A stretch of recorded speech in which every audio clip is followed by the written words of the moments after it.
अल्लाह के नाम से जो बड़ा ही मेहरबान और रहम करने वाला है। साद, कसम है नसीहत भरे कुरान की, बल्कि यही लोग जिन्होंने मानने से इनकार किया है बड़े अभिमान और दुराग्रह में ग्रस्त हैं। इनसे पहले हम ऐसी कितनी ही कौमों को तबाह कर चुके हैं, और जब उनकी शामत आई है तो वे चीख उठे हैं, मगर वो समय बचने का नहीं होता।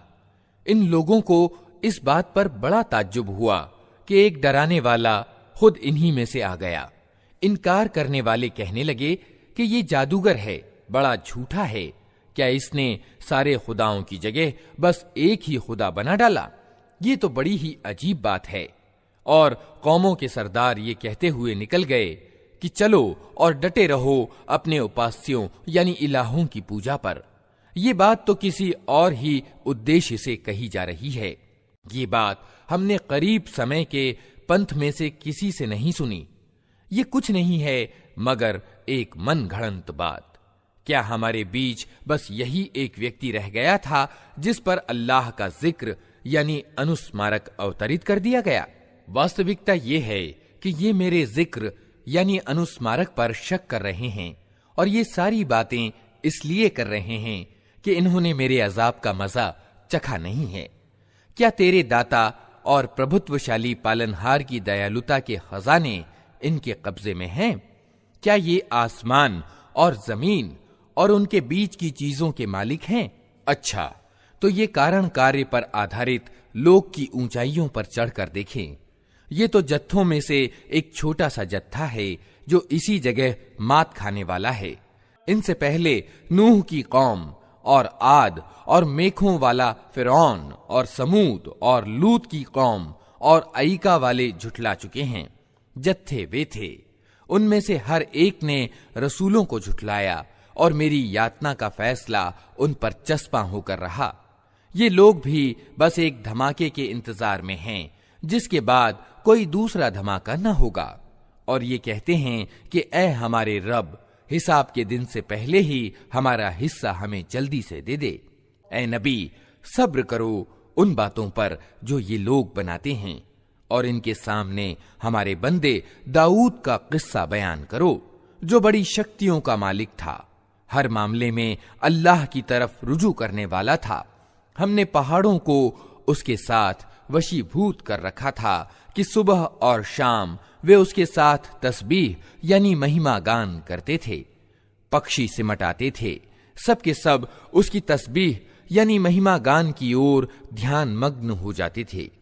हमने उसका राज्य सुदृढ़ कर दिया था, उसे तत्व ज्ञान प्रदान किया था और निर्णायक बात कहने की क्षमता दी थी। फिर तुम्हें कुछ खबर पहुंची है उन मुकद्दमे वालों की जो दीवार चढ़कर उसकी अटारी में घुस गए थे। जब वे दाऊद के पास पहुंचे तो वो उन्हें देखकर घबरा गया। उन्होंने कहा, डरिए नहीं, हम मुकद्दमे के दो फरीक यानी पक्ष हैं, जिनमें से एक ने दूसरे पर ज्यादती की है। आप हमारे बीच ठीक ठीक हक के साथ फैसला कर दीजिए, बेइंसाफी न कीजिए और हमें सन्मार्ग बताइए। ये मेरा भाई है, इसके पास 99 दुम्बियां हैं और मेरे पास सिर्फ एक ही दुम्बी है। इसने मुझसे कहा कि ये एक दुम्बी भी मुझे सौंप दे, और इसने बातचीत में मुझे दबा लिया। दाऊद ने जवाब दिया, इस व्यक्ति ने अपनी दुम्बियों के साथ तेरी दुम्बी मिला लेने की मांग करके यकीनन तुझ पर जुल्म किया, और सच ये है कि मिलजुल कर साथ रहने वाले लोग प्रायः एक दूसरे पर ज्यादतियां करते रहते हैं। बस वही लोग इससे बचे हुए हैं जो ईमान रखते और अच्छे कर्म करते हैं, और ऐसे लोग कम ही हैं। ये बात कहते कहते दाऊद समझ गया कि ये तो हमने वास्तव में उसकी आजमाइश की है। अतएव उसने अपने रब से माफी मांगी और सजदे में गिर गया और रुजू कर लिया। तब हमने उसका वो कसूर माफ किया, और यकीनन हमारे यहाँ उसके लिए सामीप्य का स्थान और अच्छा परिणाम है। हमने उससे कहा, ऐ दाऊद, हमने तुझे जमीन में खलीफा बनाया है, अतः तू लोगों के बीच हक के साथ शासन कर और मन की इच्छा का अनुपालन न कर कि वो तुझे अल्लाह के मार्ग से भटका देगी। जो लोग अल्लाह के मार्ग से भटकते हैं, यकीनन उनके लिए कठोर सजा है कि वे हिसाब के दिन को भूल गए। हमने इस आसमान और जमीन को और इस दुनिया को जो उनके बीच है व्यर्थ पैदा नहीं कर दिया। ये तो उन लोगों का अनुमान है जिन्होंने इनकार किया है, और ऐसे इनकार करने वालों के लिए बर्बादी है जहन्नम की आग से। क्या हम उन लोगों को जो ईमान लाते और अच्छे कर्म करते हैं और उनको जो धरती में बिगाड़ पैदा करने वाले हैं समान कर दें? क्या डर रखने वालों को हम दुराचारियों जैसा कर दें? ये एक बड़ी बरकत वाली किताब है जो ए नबी हमने तुम्हारी ओर अवतरित की है, ताकि ये लोग इसकी आयतों पर विचार करें और बुद्धि और समझ रखने वाले इससे शिक्षा लें। और दाऊद को हमने सुलेमान जैसा बेटा प्रदान किया, बहुत ही अच्छा बंदा, अत्यधिक अपने रब की ओर रुजू करने वाला। उल्लेखनीय है वो अवसर जब शाम के समय उसके सामने बहुत ही सधे हुए घोड़े पेश किए गए, तो उसने कहा, मैंने इस माल के प्रति प्रेम अपने रब की याद के कारण अपनाया है। यहां तक कि जब वे घोड़े निगाह से ओझल हो गए तो उसने आदेश दिया कि उन्हें मेरे पास वापस लाओ। फिर लगा उनकी पिंडलियों और गर्दनों पर हाथ फेरने। और देखो कि सुलेमान को भी हमने आजमाइश में डाला और उसकी कुर्सी पर एक धड़ लाकर डाल दिया। फिर उसने रुजू किया और कहा कि ऐ मेरे रब, मुझे माफ कर दे और मुझे वो बादशाही प्रदान कर जो मेरे बाद किसी के लिए शोभनीय न हो। बेशक तू ही वास्तविक दाता है। तब हमने उसके लिए हवा को वशीभूत कर दिया, जो उसके आदेश से नरमी के साथ चलती थी जिधर वो चाहता था, और शैतानों को वशीभूत कर दिया, हर तरह के निर्माता और गोताखोर और दूसरे जो जंजीरों में जकड़े हुए थे। हमने उससे कहा, ये हमारी बख्शिश है, तुझे अधिकार है, जिसे चाहे दे और जिससे चाहे रोक ले, कोई हिसाब नहीं। यकीनन उसके लिए हमारे यहाँ सामीप्य स्थान और अच्छा परिणाम है। और हमारे बंदे अय्यूब को याद करो, जब उसने अपने रब को पुकारा कि शैतान ने मुझे तकलीफ और अजाब में डाल दिया है। हमने उसे आदेश दिया, अपना पांव जमीन पर मार, यह है ठंडा पानी नहाने के लिए और पीने के लिए। हमने उसे उसके परिजन वापस कर दिए और उनके साथ उतने ही और अपनी ओर से दयालुता के रूप में और बुद्धि और समझ रखने वालों के लिए नसीहत के रूप में। और हमने उससे कहा, तिनकों का एक मुट्ठा ले और उससे मार दे, अपनी कसम न तोड़। हमने उसे सब्र करने वाला पाया, बहुत ही अच्छा बंदा, अपने रब की ओर बहुत रुजू करने वाला। और हमारे बंदों इब्राहिम और इसहाक और याकूब का जिक्र करो, बड़ी कार्यशक्ति रखने वाले और दूर दृष्टि वाले लोग थे। हमने उनको एक विशिष्ट गुण के कारण चुन लिया था, और वो आखिरत के घर की याद थी। यकीनन हमारे यहाँ उनकी गणना चुने हुए नेक व्यक्तियों में है।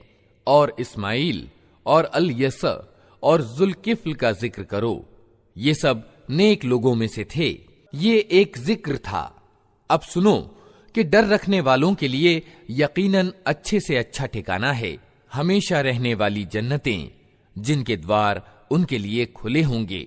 उनमें वे तकिए लगाए बैठे होंगे, खूब खूब मेवे और पेय मंगवा रहे होंगे, और उनके पास शर्मीली समान उम्र वाली पत्नियां होंगी। ये वे चीजें हैं जिन्हें हिसाब के दिन देने का तुमसे वादा किया जा रहा है। ये हमारा दिया हुआ है जो कभी समाप्त होने वाला नहीं। ये तो है डर रखने वालों का परिणाम, और सरकशों के लिए अत्यंत बुरा ठिकाना है जहन्नम, जिसमें वे झुलसे जाएंगे, बहुत ही बुरा आवास। ये है उनके लिए, अतः वे मजा चखें खौलते हुए पानी और पीप, रक्त और इसी तरह की दूसरी कड़ुआहटों का। वे जहन्नम की ओर अपने अनुयायियों को आते देखकर आपस में कहेंगे, ये एक फौज तुम्हारे पास घुसी चली आ रही है, कोई स्वागत इनके लिए नहीं है, ये आग में झुलसने वाले हैं। वे उनको जवाब देंगे, नहीं, बल्कि तुम ही झुलसे जा रहे हो, कोई स्वागत तुम्हारे लिए नहीं है। तुम ही तो ये परिणाम हमारे आगे लाए हो, कैसी बुरी है ये ठहरने की जगह। फिर वे कहेंगे, ऐ हमारे रब, जिसने हमें इस परिणाम को पहुंचाने की व्यवस्था की, उसको दोज़ख का दोहरा अजाब दे।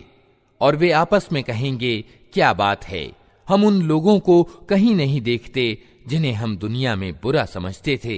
हमने यूं ही उनका मजाक बना लिया था, या वे कहीं निगाहों से ओझल हैं। बेशक ये बात सच्ची है, दोज़ख वालों में यही कुछ झगड़े होने वाले हैं। ए नबी, उनसे कहो, मैं तो बस सावधान कर देने वाला हूं। कोई वास्तविक इलाह नहीं मगर अल्लाह, जो यकता है, सब पर बलशाली, आसमानों और जमीन का मालिक और उन सारी चीजों का मालिक जो उनके बीच हैं, बलशाली और माफ करने वाला। इनसे कहो, ये एक बड़ी खबर है जिसको सुनकर तुम मुंह फेरते हो। इनसे कहो, मुझे उस समय की कोई सूचना न थी जब सबसे ऊंचे दरबार वालों मले आला में झगड़ा हो रहा था। मुझको तो प्रकाशना द्वारा ये बातें सिर्फ इसलिए बताई जाती हैं कि मैं खुला खुला सावधान करने वाला हूं। जब तेरे रब ने फरिश्तों से कहा, मैं मिट्टी से एक इंसान बनाने वाला हूं, फिर जब मैं उसे पूरी तरह बना दूं और उसमें अपनी रूह फूंक दूं, तो तुम उसके आगे सजदे में गिर जाओ। इस आदेश के अनुसार फरिश्ते सब के सब सजदे में गिर गए, मगर इब्लीस ने अपनी बड़ाई का घमंड किया और वो इनकार करने वालों में से हो गया। रब ने कहा, ए इब्लीस, तुझे क्या चीज उसको सजदा करने में रोक बनी जिसे मैंने अपने दोनों हाथों से बनाया है? तू बड़ा बन रहा है या तू है ही कुछ उच्च श्रेणी की हस्तियों में से?